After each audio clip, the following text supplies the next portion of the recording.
nous allons faire la pâte brisée au moringa.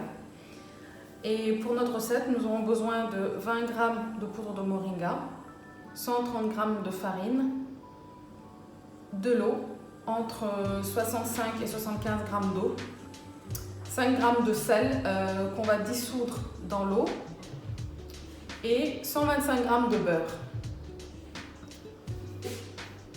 Je mets ma farine, la poudre de moringa, je mélange.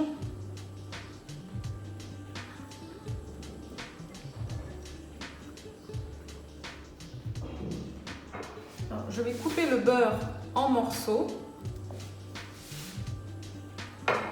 Le beurre ne doit absolument pas être mou. Il ne doit pas être dur non plus, malléable en fait. Il faut que le beurre soit tendre,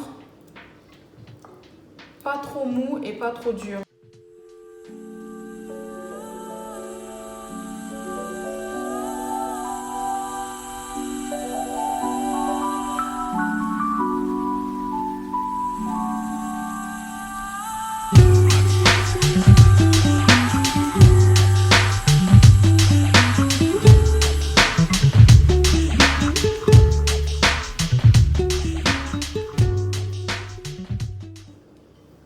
Voilà, laissez votre beurre, quand vous sortez votre beurre, laissez-le s'attendrir un petit peu.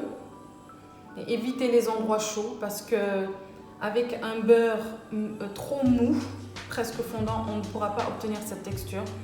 Et le beurre doit être froid en fait. Le beurre doit être bien froid. Voilà, tendre mais froid. Alors vous voyez comment c'est beau. Et n'écrasez pas trop, hein, n'écrasez pas trop, il faut juste sabler, c'est vraiment très furtif, comme ça. C'est léger comme mouvement. Voilà. Voilà. Hop. Vous voyez, on ne voit plus le beurre. Ils sont enrobés de farine. Voilà, c'est comme plein de petits... Voilà. Alors, vu que le sel était assez gros, j'ai préféré le dissoudre dans l'eau. Surtout, on va éviter de trop travailler la pâte. On va juste assembler les éléments en boule. Voilà. On va les assembler en boule. Voilà.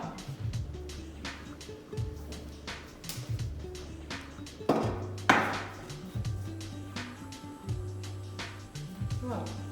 Alors maintenant,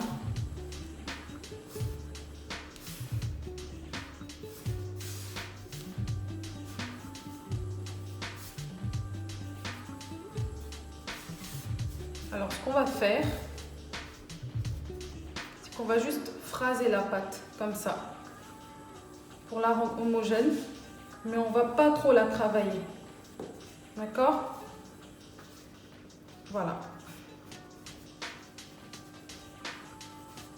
Une dernière fois, parce que si on la travaille trop, elle va être élastique et elle va rétrécir et c'est pas ce qu'on veut. Donc voilà, ça suffit. Il faut surtout pas trop travailler la pâte. Voilà. On a une belle petite boule.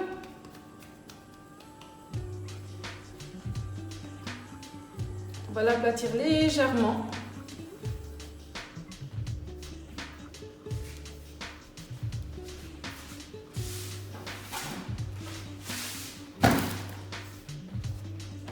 Alors, on va la laisser reposer dans le frigo. Laissez-la reposer 30 minutes, voire même 1 heure de temps avant de l'utiliser.